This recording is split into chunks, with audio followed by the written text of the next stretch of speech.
അന്വേഷിക്കാവുന്നിടത്തെല്ലാം അന്വേഷിച്ചു, പക്ഷെ ഒരു വിവരവും കിട്ടിയില്ല. ജാനറ്റ് ഇങ്ങനെ ഒരു ചതി ചെയ്യുമെന്ന് ഞാൻ ഒരിക്കലും വിചാരിച്ചില്ല. അവരുടെ വാക്കുകൾ മാഡം വിശ്വസിച്ചു, അതാ സംഭവിച്ച തെറ്റ്.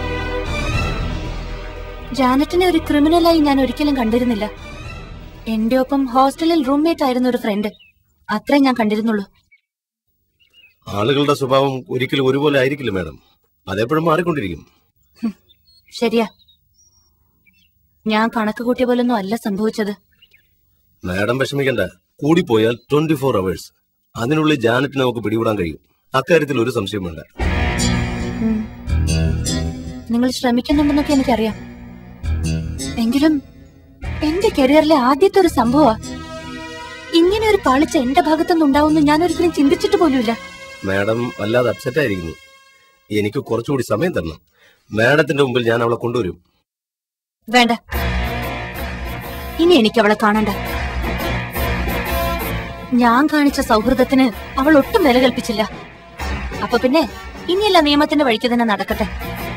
അറസ്റ്റ് ചെയ്താൽ കമ്മീഷണറുടെ മുന്നിൽ ഹാജരാക്കിയാൽ മതി. ശരി മാഡം.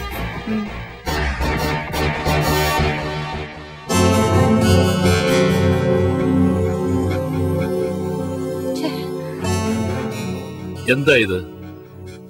എന്റെ റെസിഗ്നേഷൻ ലെറ്റർ ആണ് സർ. What you mean? ഇപ്പൊ ഇങ്ങനെ റെസിഗ്നേഷന്റെ ആവശ്യം? അർഹതയില്ലാത്തടത്ത് തുടരുന്നതിൽ അർത്ഥമില്ലാന്ന് എനിക്ക് തോന്നി. അതുകൊണ്ട് ഞാൻ റിസൈൻ ചെയ്യാൻ തീരുമാനിച്ചത്. എന്തൊരു ഫൂളിഷ്നെസ് സ്നേഹ ഈ പറയുന്നത്. നമ്മുടെ പ്രൊഫഷണലിൽ ഇങ്ങനെ പല സംഭവങ്ങളും ഉണ്ടായെന്നിരിക്കും. അതിന്റെയൊക്കെ പേരിൽ ഇമോഷണൽ ആകാൻ തുടങ്ങിയാൽ അതിനല്ലേ നേരം ഉണ്ടാവൂ. സാർ എന്നോട് പല പ്രാവശ്യം ആവശ്യപ്പെട്ടു, വാർണിംഗ് തന്നു. അപ്പോഴൊന്നും ഞാൻ ജാനറ്റിനെ അറസ്റ്റ് ചെയ്തില്ല. അത് എന്റെ ഭാഗത്തുനിന്നുണ്ടായ വീഴ്ചയല്ലേ സാർ? അപ്പോ അതിനുള്ള പരിഹാരം ഞാൻ തന്നെ കണ്ടെത്തിയല്ലേ പറ്റൂ. ഒരു പ്രോബ്ലം വരുമ്പോൾ അതിൽ നിന്ന് ഒളിച്ചോടുകയാണോ വേണ്ടത്? അതിനൊരു സൊല്യൂഷൻ അല്ലേ കണ്ടെത്തേണ്ടത്? ഞാൻ എന്ത് വേണമെന്നാ സാറ് പറയുന്നത്? ജാനറ്റിനെ കണ്ടുപിടിക്കണം. സ്നേഹയ്ക്ക് അതിന് കഴിയും. ജാനറ്റിനെ കണ്ടുപിടിച്ച് നിയമത്തിന്റെ മുന്നിൽ കൊണ്ടുവരാനുള്ള ഉത്തരവാദിത്വം സ്നേഹയ്ക്കുണ്ട്. സ്നേഹ അത് ചെയ്യണം. ഉത്തരവാദിത്വമുള്ള ഒരാൾ ചെയ്യേണ്ടതും അതാണ്. സ്നേഹയിൽ നിന്ന് ഞാനത് പ്രതീക്ഷിക്കുന്നു.